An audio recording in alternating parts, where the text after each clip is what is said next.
Via Brooklyn Digital.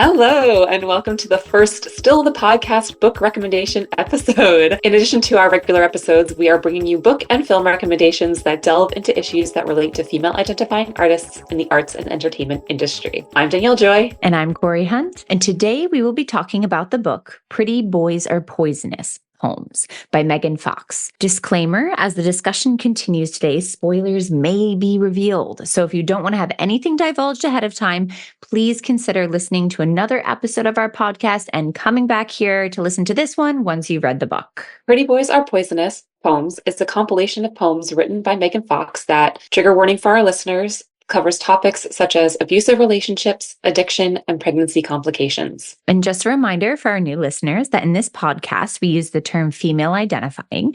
However, sometimes we do just say the word women, by which we mean it inclusively as anyone who identifies as female. We'll continue to do our best throughout this podcast series to use the proper terminology and educate ourselves as preferred syntax continues to evolve. I think we should start out by letting everyone know why we chose this book to discuss today. So one of the reasons that I was really excited to originally read this book, even before we decided to do book and film recommendations for Still the Podcast, is that I love to read books by female identifying actors. And I especially love to read poetry collections because I feel like a lot of the books, which I do love and enjoy, are kind of either memoir or they're books about creativity and the creative process. But it feels to me like they're really digging their teeth into a new medium. And so I've read like Amber Tamlin's poetry and a few other female identifying artists' poetry and just kind of how they're expressing themselves. Clearly very creative, talented female identifying actors are expressing themselves in a new medium. So that's originally why I was drawn to this book, even before we were looking to, dare I say, dive in to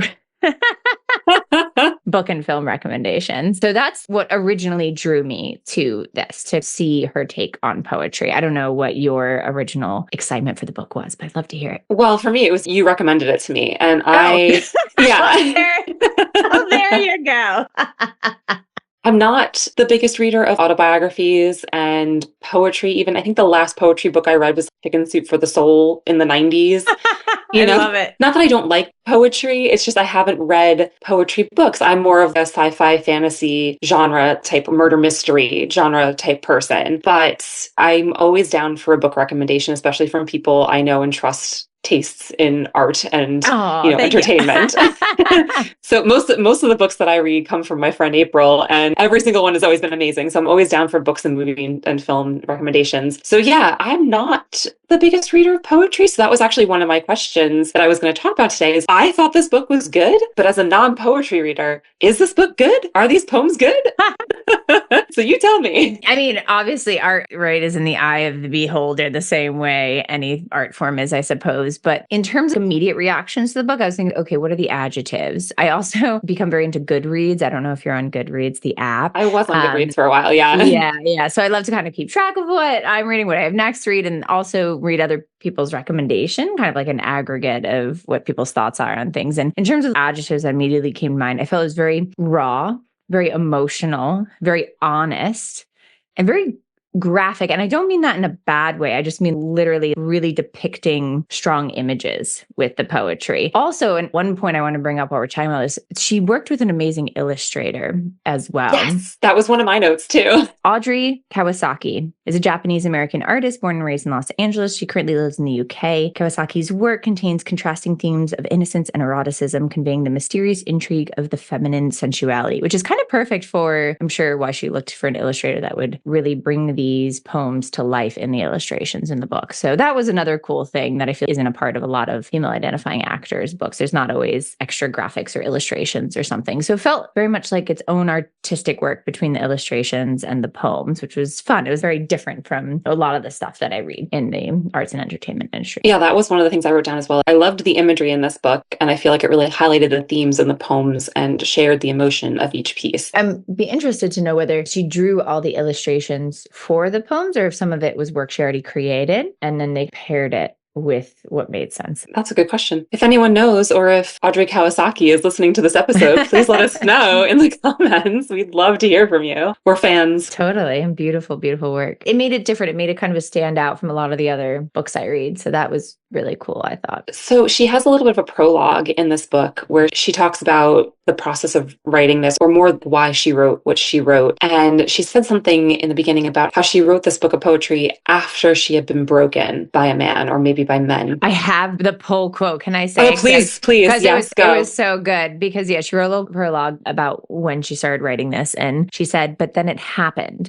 One of said idiots finally broke me, and from me poured these poems featuring previously unspoken feelings of isolation, torment, self-harm, desperation, longing, restlessness, rage, and general anguish. Yes. And I read that. And after I read the book, and I went, I can't believe all of this happened before she was broken. Yeah. She went through so much before she finally said enough is enough. How strong do you need to be to endure everything that happened in this book? And again, from the beginning of the book, she wrote, this book is for anyone who has given much more than they received, or for anyone who struggles to believe they deserve to be heard. And I thought that was amazing. And I was just thinking the amount of healing that she had to go through in order to be able to put these experiences to words, like massively impressed by her, because this book is definitely a healing process, I think. And we're going on this journey with her. We're finding out about these things, as well as seeing her begin to process them and put them into words and realize what they meant. And there were a couple of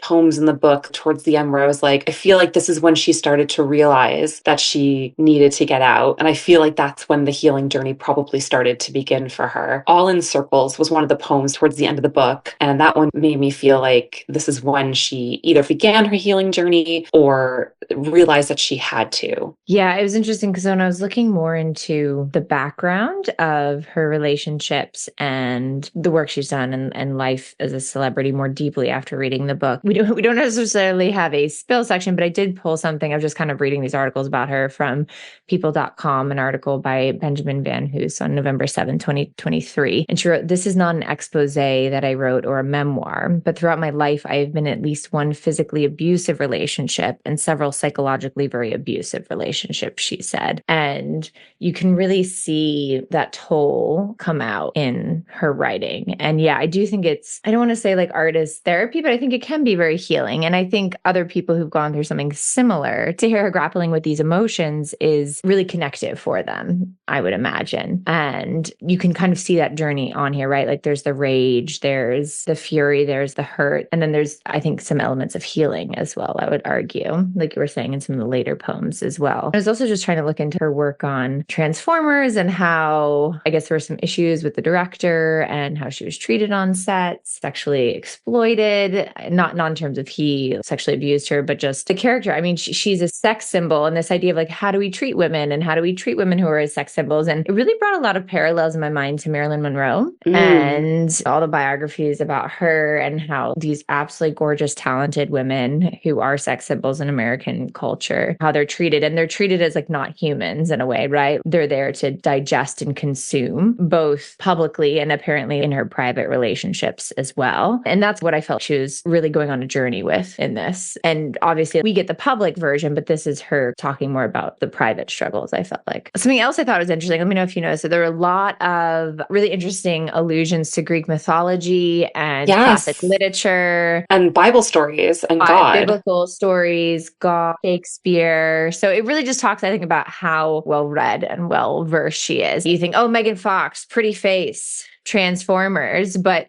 there was a real depth and knowledge to the allusion she was making to in this poetry, I felt. And I really appreciated those references and figuring out, oh, what's she talking about? What's the in that she's trying to give to her reader here? Oh God, there was so much in this book of poetry that really popped out to me. A lot of the poems, I just wrote down the poem name. Yeah. This poem was great, you know? Right. Do you have some of those, like your favorites that you have pulled up that you'd want to kind of recommend to people? I guess before I get to that, I think we should talk about a personal question. And you don't have to answer if you don't want to. And you can ask me the same question if you want. But have you ever been in an abusive relationship? I have not.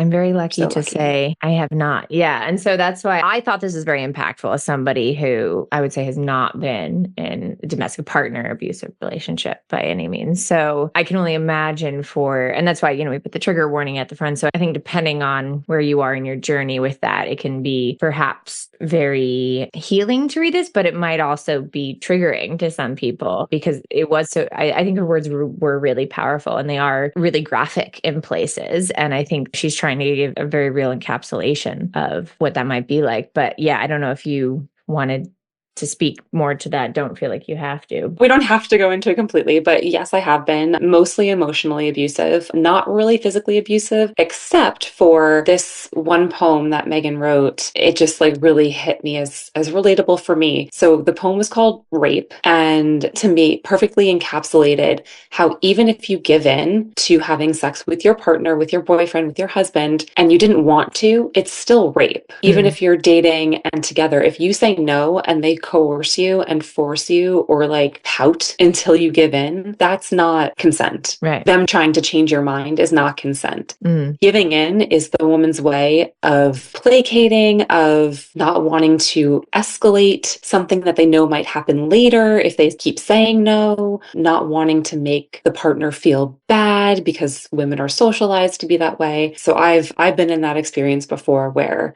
I've been coerced, and even though I said yes eventually, in my process and journey from that experience, I have learned that that is not actually consent. So that one really stuck out with me. So sorry that happened to you. And thank you for sharing that with everybody. And it's amazing because it wasn't illegal until relatively recently, considering American history, which is wild, absolutely wild. Yeah. I was just thought if you're in a partnership or a marriage that, anything goes. You're owed that. Yeah. You're owed that. And you don't have that consent ability. And so that's absolutely wild to think too, that only recently has that in the past few decades become a law in America. Which is why I think we're all socialized to believe that it's not, because we've been told for so long that you get married and you be with your partner regardless. Right. Yeah, I think that goes back to why this book is so important and sharing this is important, right? Because she's an actor, and as an actor, a lot of times if you're directing or producing, you have other artistic license. But as an actor, you're often written into the part that you're playing. She wouldn't necessarily be able to express this within that medium. And so this, I feel, was sort of another outlet to say these very real, raw things that other people would be able to relate to and find powerful and speak to them. And so that was really interesting to me about why, because acting is its own specific medium, but like why female identifying actors look to other artistic mediums as well to perhaps fulfill other needs or interests or ways of expressing their artistic and creative and personal selves. Your original question to me was, did I have any favorites?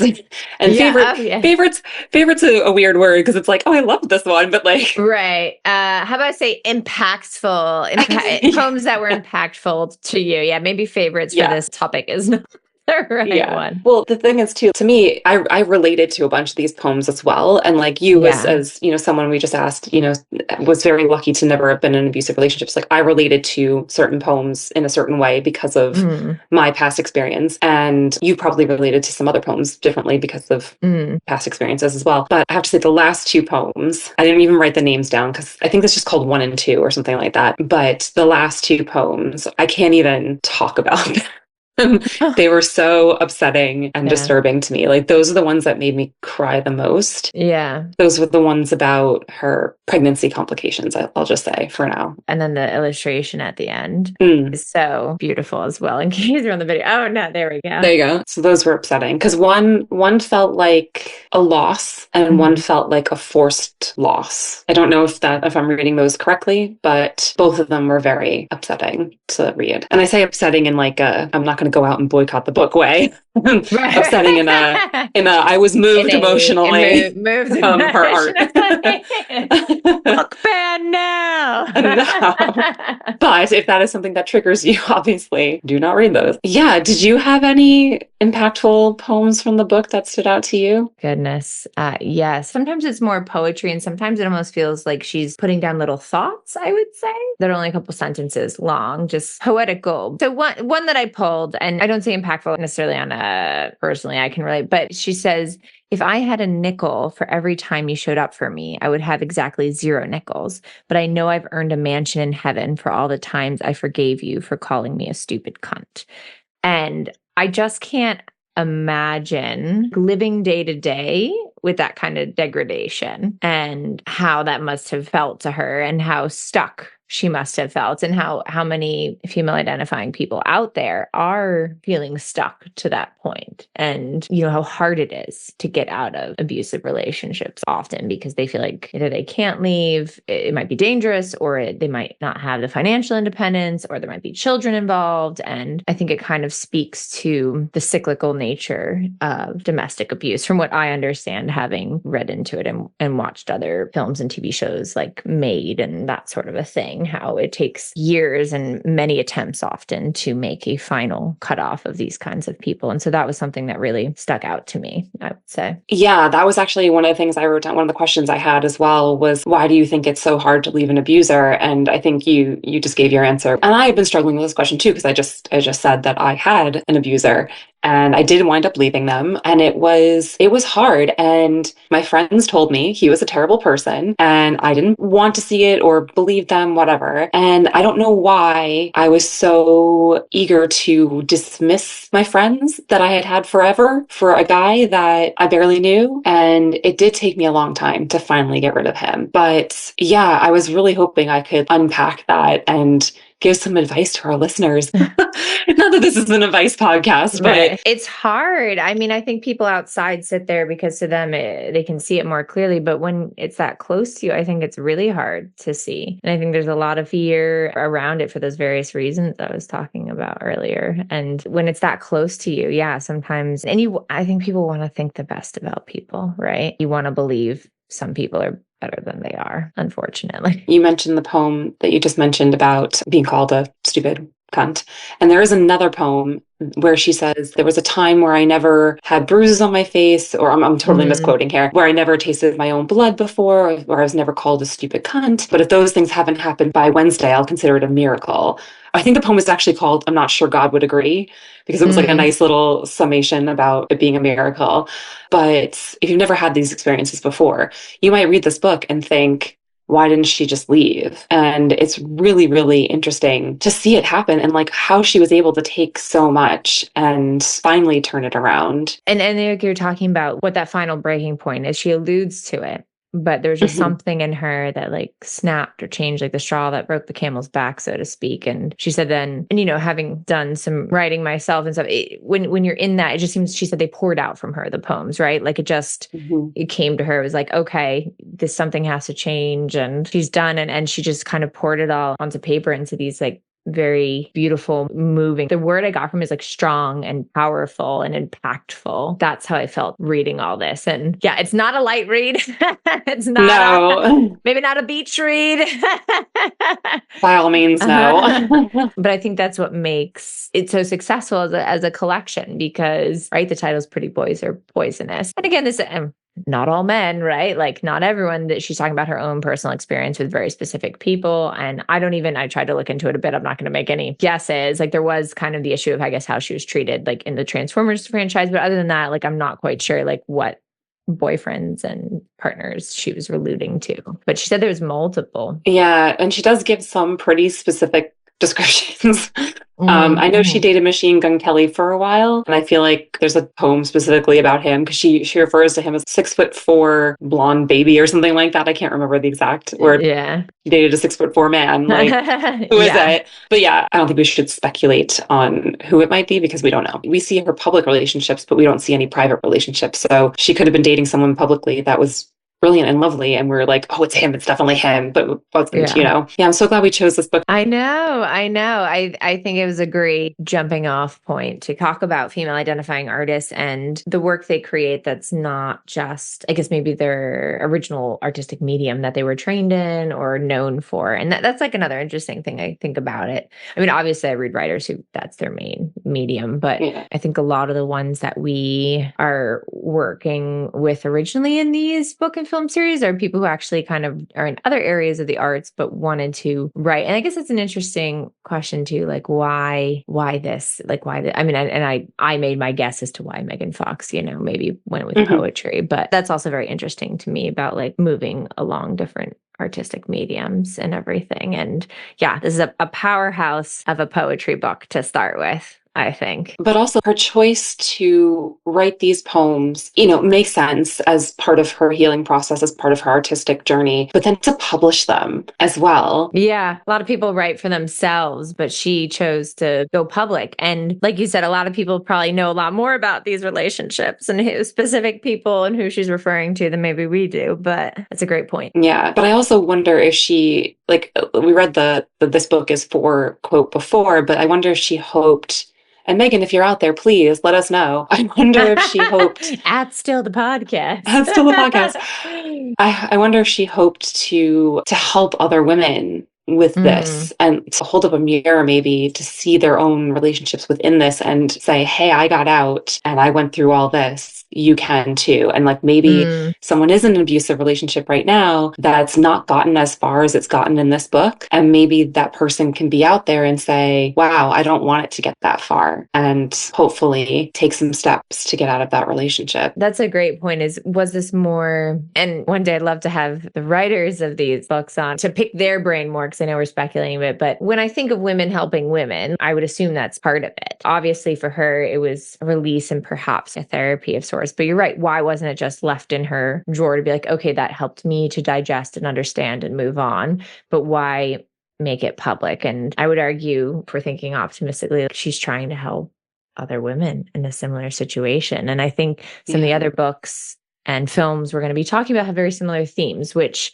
again, I love that idea of women empowering women. I also wonder too, how much do you think, and you've already talked a little bit about the Transformers film and the director and the relationship on set, but how much do you think Hollywood played a role in her being with the guy she was with, choosing the partner she chose, feeling like she had no other choice but to stay with these people? How much do you think Hollywood may have played a role in this in terms of like, hey, you're not beautiful enough, you need to lose 5 pounds, and already starting to chip away at her self-esteem? Yeah, I mean, I think that's a great tie into when we talk about the heart of Still the Podcast is about looking at female identifying artists issues in the arts entertainment industry. And I think what we're going to see a lot of in a lot of these books we're reading and films that relate to the subject is how much influence the industry had on these problems, unfortunately. So for Megan Fox, right, again, as the sex symbol and this idea of both how the public is digesting and consuming her as an image, and oh, she has to be right with the hot guy, the sexy guy, the power couple, all those kinds of notions is very stereotypical Hollywood notions, which I think people are trying to work to break down. But again, it's so ingrained in the industry. And I think that's a big part of this, right? And women's rights on set and how they're treated on set and what the actual movie's saying and what their image is saying. And how do they feel? Can they feel like they maybe can't get out of it because they're supposed to look a certain way? And if the relationship dissolves, I know in some of the other works we're looking at, that's a big thing. And yeah, I do think like if she were just a quote unquote everyday civilian, not necessarily a sex symbol actress, would this be different? Would she have left sooner? Would she be in these relationships? Would she feel this kind of pressure that maybe she was feeling to stay? Those are all really great questions. And so you have to look at it from a lens of how is the industry affecting this issue, I think. Including paparazzi hanging out around her and whoever she was dating at the time and being like, you guys are such a cute couple, or you're so in love. And the reinforcement of audience or viewers, regardless if that's on TV, saying, oh, you're so perfect, you're so lucky. And she might have heard that and been like, yeah, I am. And then this is what luck looks like. And I think she actually has a poem like that in there as well, where she's like, I do feel privileged to be with you. There is a poem like that in there, definitely. Yeah. I think that's a big part of it is all these outside pressures. So it's not just about, oh, I love him, but I think he really loves me. He just can't help himself sometimes. In addition to perhaps whatever that dynamic is, there's also a dynamic of what the industry is doing and the industry's role in this all for sure. And I've so far found it a very repeating theme, which is extraordinarily sad. And again, something we're hoping to bring light on, I guess, as it stands the nature of the beast a bit, I think. I think that's actually a really good place to move into our moment of stillness. We'd love to talk about what stuck with us from the works that we're exploring. So in this case, from the book, what images or lines have stuck with us that we're going to take away. So I don't know, Danielle, if you have something you wanted to start off with. Yes. Okay. So this one I feel like should be a mantra for all women. I will always be in love with the man that you'll never become. Unrealized potential is the name of the poem. And I love this one because something that I learned throughout my life, but it was hammered home in my acting class of all places, is you want a partner, not a project. And my acting coach was talking about that more in terms of a scene partner. So someone who's with you in the scene and is, feeding off of you and is making you feel safe in the space that you're in on set. You don't want a project. You don't want someone you have to fight with tooth and nail, to kind of like Megan and the Transformers director. You want a partner in the creation of art, not a project. And my acting coach, he also said that you want that in life as well. You don't want to pick a partner, a guy, a girl, whoever you're into. You don't want a partner who is a project. You don't want someone who you think you can change, or that you're the one who's going to save them. And Megan talks about this. This is one of the themes in the book the entire time, is she says, I know I can save him. I know I can change him. He's had a traumatic past. I'm going to be the one to help him heal. Women, that's not for us. It's not our job. The Maya Angelou quote, right? When someone shows you who they are, believe them. Exactly. Maybe they can change. Maybe they can't. It's not our job to help them do either of those things. It's our job to pick the person who is the partner in our life, not the project. And so unrealized potential, I just thought was a brilliant mantra for women. I might put that one up on my wall. There's dating here now, yeah. Well, even if you're not dating, if you feel like you're in a relationship right now, or you're already in something that you're like, oh. You don't want someone to be a project. You want them to be a partner. And if they're not being a partner, it needs to be fixed. Absolutely. How about you? I mean, we've said a number of great ones now, but this I think is the one I'm gonna pull. It feels very timely. This is called Absolution. And it says, girls don't talk back. Girls don't ask for more. Girls don't want. Girls don't need. Girls don't take. They give. Girls don't speak loud. They whisper. Girls don't say no. Girls don't tell a boy secrets when his sins are the ones that only God can forgive. Chills. And it just feels right now might be about a little bit more than just domestic abuse. I mean, not to underplay domestic abuse, but it feels very, very timely and relevant about what women can get away with or girls can get away with and what men can get away with. And that's how it's always been. And I hope that's not how it always will be. I think there's people trying to change that. And I love how she put it into words. And I think we do have to keep talking loudly. And that's what we're trying to do here in a way. Basically be the opposite of all those things she just said. Exactly. Because I think that's what society has told girls and women for forever. And they're still trying to do it. And men are just held to a different standard and a different account. And she just did a great job. And that one kind of speaks to me, I think, just, on another level as well, even not relationships, but just politically, societally, in school, in the workplace. A lot of the issues that we talk about on this podcast is that female identifying people are kind of told to be smaller and let the men do the talking. So we're here to say, don't do that. As you whisper it, Cori. Don't do that! Well, there you go. Much point better. well taken, Danielle. Sorry for anybody whose earphones got too loud there. Rafe will fix it. Rafe will fix it in post. Obviously, there were so many poems in this book that we didn't talk about. I'm sure we missed. Narrate the whole book here if we kept going. Yeah, we could probably just read the whole thing out loud.